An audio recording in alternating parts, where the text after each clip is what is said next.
Two వీలర్లు వచ్చినాయి. అది taxi plate కాదు, అది బైక్ ప్లేట్ ఉంది. ఇంకా ఇంటి వరకు చూసుకోవాలి. ఇది వాళ్ళు కూడా నడిపిస్తే మాకు అయితే ఇబ్బంది అవుతుంది. ఎన్ని ఆటోలు ఉన్నాయి మొత్తం ఆటోలు, అసలు గిరాకీ అయితే లేదు. 500-600 ఏం చేసుకోవాలి, ఏం సంపాదించుకోవాలి? ఎవరు గవర్నమెంట్ కూడా ఏం పట్టించుకోలేదు. ఇట్లా ఏమైనా మీరు గవర్నమెంట్ ఏమైనా చేస్తే ఆన్లైన్ టూ వీలర్లకి బంద్ చేసేస్తే మాకు కొంచెమైనా అవుతుంది. రేపటి కూడా ఓలా ఊబర్ అది కూడా రేట్ తక్కువ ఇస్తున్నాడు. ఆయన కూడా చార్జెస్ తక్కువ ఇస్తున్నారు. అంటే పార్ట్నర్ లో కొంచెం బాగానే పర్లేదు ఇస్తారు అన్నట్టు చాలా మంది ఆటో వాళ్ళు ఏం చేస్తున్నారు అంటే కస్టమర్ కూడా 2 బండి బుక్ చేస్తున్నారు. సైడ్ దగ్గర పోతే క్యాన్సిల్ అవుతుంది. అట్లా ఉంటాం అని మళ్ళీ రేట్ తక్కువ ఏమవుతుందంటే అంటే అక్కడికి వెళ్ళాక తీరా క్యాన్సిల్ చేయడాలు అవి కూడా జరిగాయి. కానీ ఓలా ఊబర్ 2 కిలోమీటర్ అట్లా వెళ్ళిన తర్వాత డ్రాప్ క్యాన్సిల్ అవుతుంది. మన ఆయన కూడా కమిషన్ కూడా ఏమిస్తుంది. మళ్ళీ కమిషన్ ఎక్కువ ఉంది. దానికి డైలీ 30 రూపాయలు తీసుకుంటున్నాడు ఆయన ర్యాపిడో వాళ్ళు. ఎట్లా తీసుకున్నాడు? నమస్తే సార్, ఎలా ఉంది మీ ఆటో పరిస్థితి? వ్యాపారాలు ఉండకొచ్చినాయి మాకు. ఏం కూడా 200-300 అవుతున్నాయి. కానీ ఆ 200 ఖర్చులన్నీ వస్తున్నాయి. బండి ఖర్చే 400 చార్జ్ ఇవ్వాలి. బండి అదే 400 ఇవ్వాలి. ఆ ఖర్చు ఇళ్ళకి వచ్చింది. ఈ ఆన్లైన్ లో బైకులు, టూ వీలర్లు అవి వచ్చి చాలా ప్రాబ్లం అవుతుంది. ప్రైవేట్ వెహికల్స్ వాళ్ళు ఏం కట్టారు? వాళ్ళు మేము 100 సవారికి 100 పోతే వాళ్ళు 30 రూపాయలు 20 రూపాయలు తీసుకెళ్తున్నారు. వాళ్ళు మరి వాళ్ళకి ఎట్లా గిరాకీ సరిపోతుంది అంటారా? వాళ్ళ బైక్ మీద టూ వీలర్, మాది ఆటో ట్యాక్స్ కట్టాలి. వైట్ ప్లేట్ బండి మన అదే ట్యాక్స్ అన్ని కట్టాలా అని బైక్ వాళ్ళు ఏం ట్యాక్స్ ఏం లేదు. అదే ప్రాబ్లం వస్తుంది.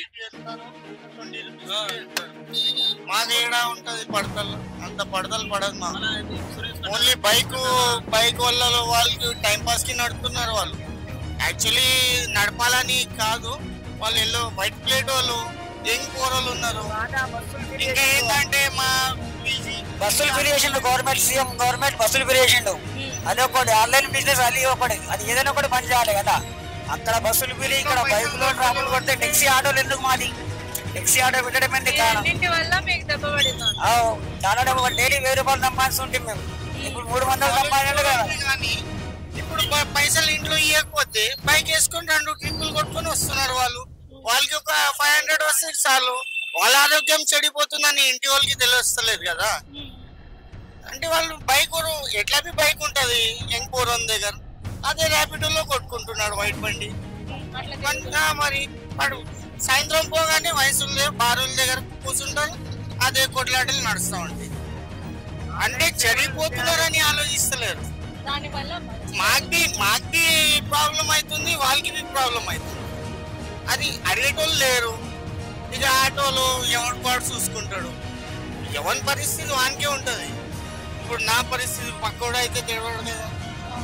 అట్లా అని ఇబ్బంది పడుతున్నారు. ఆన్లైన్ సేవలు బంద్ చేయాలి. ఆన్లైన్ సేవలు బైకులు, టూ వీలర్, టాక్సీ కాదు కదా. అది మేము 1,00,000-4 లక్షలు బండి పెట్టి మేము 30 రూపాయలు 700 సంపాదించి ఏముంటారు? బైక్ వాళ్ళు ఫైనాన్సే కట్టుతున్నాం. ఇంకా రూమ్ కిరాయా, ఇల్లు అది ఇక్కడ గడవకూసింది. చాలా ఏం లేదు. వాళ్ళకి స్కూల్ బంద్ పెట్టి ఇంట్లో కుదరబెట్టాం. గవర్నమెంట్ స్కూళ్ళలో పంపిస్తున్నాం. సంగతి అది ఆన్లైన్ సేవలు అదొకటి. బస్సు ఫ్రీ పెట్టిండు. బస్సు ఫ్రీ వల్ల అయితే బస్ వల్ల కూడా అవుతుంది. బస్ వల్ల షేరింగ్ నడిచినారు. 20 రూపాయలు 10 రూపాయలు రోడ్ మీద పోతే అది ఉండే. ఇప్పుడు ఎవరు ఎక్కువ క్వశ్చన్ బస్ ఫ్రీ ఆటోలు చూడండి. ఇంకా మొత్తం ఇక్కడ 50 ఆటోలు. ఇన్ని ఆటోలు ఇట్లా కూర్చుంటున్నారు. ఇంట్లో కూర్చుంటే గంటలు కూర్చుంటే మాకేముంటది? ఎన్ని గంటలకు స్టార్ట్ అవుతారు? మార్నింగ్ 6 వరకు స్టార్ట్ అయిపోతాం.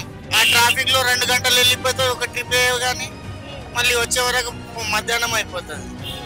ఇంకేమో ఇట్లా కూర్చుంటాం. వచ్చి మళ్ళీ సాయంత్రం ఒక 2 ట్రిప్పులు, ఒక 500-600 అయినా అవే ట్రిప్పులు అవుతాయి. అదే ఒక 600-700 వస్తాయి. 400 ఆటో కిరాయా, 300 గ్యాస్. ఏమైనా మనం ఖర్చులు చేస్తే మనం అప్పులు లేపుకోవాలి అంతే. ఏం లేదు. ఇట్లా పరిస్థితి ఆటో. గవర్నమెంట్ ఎవరు పట్టించుకుంటున్నారు? గవర్నమెంట్ అంతా పట్టించుకున్న వాళ్ళు ఉంటే ఎప్పుడో చేస్తుంటే, బైక్ బంద్ చేస్తుంటే ఏదో ఆన్లైన్ బంద్ చేసి ఏదో ఆటోల మీద ఏమో నెలకి పెన్షన్ ఏమనో ఇస్తుంటే ఏదో దారి చేస్తుంటే, కానీ ఎన్ని సంవత్సరం అయింది ఆ ముసలోళ్ళకే పెన్షన్ వస్తలేదు, మాకేడా చూస్తారు? ఆ ముసలోళ్ళకే కొన్ని మందికి వస్తున్నాయి, కొన్ని మందికి వస్తలేవు. మాకు వస్తాయని నమ్మకం ఉంటా, అది ఇబ్బంది మాది. నమస్కారం సార్ అందరికి. మేము మీ పెద్దవాళ్ళకు చాలా చిన్న పెద్దవాళ్ళకి అందరికి గౌరవం ఇచ్చి మాట్లాడతాం చిన్నగా సార్. అందరికి దయచేసి మా ఆటో వాళ్ళకి అందరికి జర ఏమైనా దయచేసి, మొత్తం ఓలా ఊబర్ బస్సులు ఫ్రీ అయిన నుంచి ఏమి లేవు. 4-5 మంది బతకాలి ఆటో మీద. బస్సులు ఇంత మొదలు మంచిగా ఉండే, ఈ 10 రూపాయలు 20 రూపాయలు కొట్టుకుంటారు. ఆ ఓలా ఊబర్ 100 రూపాయలు అంటే 5 మందికి ఉంటారు మినిమం ఆటోలా. 5 మందికి వచ్చి 5-20 100 రూపాయలు అవుతుండే. ఇప్పుడు ఏమంటే 60 రూపాయలు 30 రూపాయలు చూపిస్తారు ఆన్లైన్ లా. అన్నకి పోతున్నారు, బైకులు కూడా పోతున్నారు సార్ 10 రూపాయలు 20 రూపాయలకు. చాలా ప్రేజర్ దిగే నూనె కూడా ట్రాఫిక్ లో పోయి డీజిల్ కూడా మాకు దాంట్లో సరిపోయినంత పైసలు కూడా వస్తలే. ఒకటి రిపోర్ట్ వేస్తాయి, గంట అయిపోతున్నా. చాలా రాబిటో అంటే ఇక తిరిగి ఈడ ఉన్నాడంటే ఆడుతున్నట్టు ఇంట్లో గుంపులు అంటారు, తిరిగితే ఆడుతున్నాయి అంటే వాళ్ళు జల్దీ దొరకరు.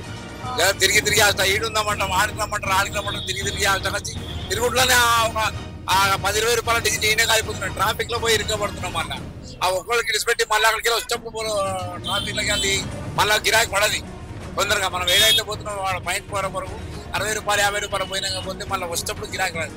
అదే మళ్ళీ వచ్చేటప్పుడు ఖాళీ వచ్చి ఇక్కడ పాయింట్ మీద వచ్చి మళ్ళీ స్టేషన్ కాడ వచ్చి అన్న గిరాకీ తొందరగా వస్తే మళ్ళీ ఖాళీ రావాలి. ఖాళీ అవుతాం తొందరగా వెళ్తామంటే ట్రాఫిక్ లో ఇరుకబడుతున్నాం. ఆ నూనెకు దానికి సరిపోతున్నాయి. చాలా బాధలు ఒక్కడి గురించి కాదు, ఖర్చులకు కూడా వెళ్ళలేదు. చాలా పోతుంది కింద ముందంటే 500-1000 రూపాయలు చేసుకుంటుంటే ఇప్పుడు 500-600 వచ్చినాయి. ఆ 10 రూపాయలు రాలేదు. ఒక్కడు కూర్చుంటారు, అది 30-40 రూపాయలు పోతున్నది. ఆ ట్రాఫిక్ లో ఇరుకబడుతుంది, అదే పోతున్నాయి. మళ్ళీ వచ్చేటప్పుడు దొరకరు. ఆడ అంతకంటే అయితే ఆ పాయింట్ వాడ మనుషులు ఉండేది కాదు. ఇదంటే స్టేషన్ ఉన్నది, 4 ఉన్నారు, బస్ స్టాప్ లో ఉన్నారు. బస్ స్టాప్ లో రాగానే బస్సు ఫ్రీ. బస్సులు మస్తు గుంపులు లేవడుతున్నారు 50-60 మంది. ఒక్కళ్ళు కూడా వాళ్ళు వస్తలేరు. 10 రూపాయలు తగ్గుతాయి. ఆ 50-60 రూపాయలు ఎందుకు పెట్టాలి? ఆ 10 రూపాయలు ఫిరిగిపోతున్నాం కదా అనుకోతున్నారు. వాళ్ళ సగం మొగళ్ళు పిల్లలు ఉంటే కూడా వాళ్ళు కూడా ఫిరిగిపోతున్నారు. వాళ్ళకు అని చాలా తగ్గింది. మెట్రో ఆన్లైన్ వచ్చి నుంచి ఇంకా తగ్గింది. ఆన్లైన్ దూరం అన్న పికప్ అయితే బాగుండే. మేము ఏడైతే పికప్ ఉంటే మేము 10-20 రూపాయలు ఈ షేరింగ్ లో కొట్టుకుంటుంటే 20-30 రూపాయలు అది కూడా రాని కూడా చేస్తున్నాం. చాలా బాధగా ఉన్నది. ఆడపిల్లలు బతకాలి. ఈ స్కూళ్ళకి ఏమన్నా పిల్లల ఖర్చులకు, డ్రెస్సులకు, బుక్కులకు, పెన్నులకు కావాలంటే అది పెట్టే పరిస్థితి లేకుండా అయిపోయినా తినడానికి కూడా కష్టమే ఉన్నది. ఇక చాలా బాధ అవుతుంది. కూరగాయల కన్నా వస్తలేదు. కరెంట్ ఫ్రీ అన్నారు. వేరేది ఏం లేదమ్మా. చాలా మంది 40 సంవత్సరాల నుంచి ఇదే పని చేసుకున్నాం. ఇదే పని ఎవరు ఏ పని మీద అలవాటు పడితే అదే పని అవుతుంది. ఇక వేరే చేసుకుందామంటే వేయలేదు. కూరగాయలు అమ్ముకుందామంటే అది మార్కెట్ పోవాలి, కాలు నొప్పి, అది ప్రాబ్లం. ఇట్లా నలుగురికి రాలేదు, పెట్టాలి, లేపాలి, చేయాలి, ఏదైనా పెట్టుకోవాలి. మళ్ళీ అయిపోయినాక మిగిలితే పోయి ఇంట్లో పెట్టాలి, మళ్ళీ రావాలి. అది గిరాకీ కాదు.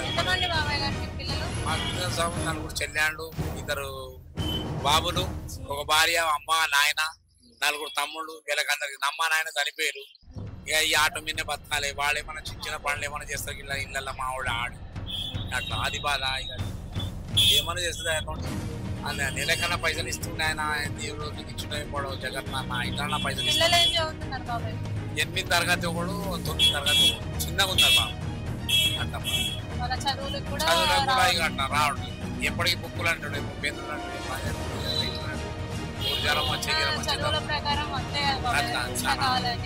అట్లా అంటే అవి ఏదో ఒక రోజులు కొనాలి. రోజులు కొనాలంటే పని మానేసి వాళ్ళే పడిపోవాలి. నిన్న సైకిల్ కావాలన్నమాట 7వ పడి. బస్సులు బ్యాగులు పోయకపోతున్నాం, నడిచిపోతున్నాం. సైకిల్ కొనేసి పాత సైకిల్ కొనవాడిని వాళ్ళకి కొంటేనేమో 8,000 అంటు, మాది కొంటేనేమో పాతది ఏంటంటే అది 4,000 అంటు. రిపేర్ చేయాలంటే దానికి 2,000 అంటు. 80% మళ్ళీ సైకిల్ పట్టుకపోయి ఇంట్లో పెట్టేసి కొత్తది 5 లక్షలు పోతామని మళ్ళీ అందుకు ఆడేసుకుంటూ ఉండేవాడు. ఆదాయం లేదు. ఎవరికేం చెప్పుకోకుండా బాధలు ఉంటుంది. అందరికి దేవుడు అందరు మంచిగా పెద్దవాళ్ళ చిన్నవాళ్ళు అందరికి దయదు. నమస్కారం సార్. మా ఆటోల పరిస్థితి ఎవరికి ఎప్పుడో ఎవరు ఏంటంటే లేదు. ఇలా చెప్తే ఎవరైనా కనికిరమ్మంటే ఏమన్నా చేయండి. నమస్తే. ఓకే.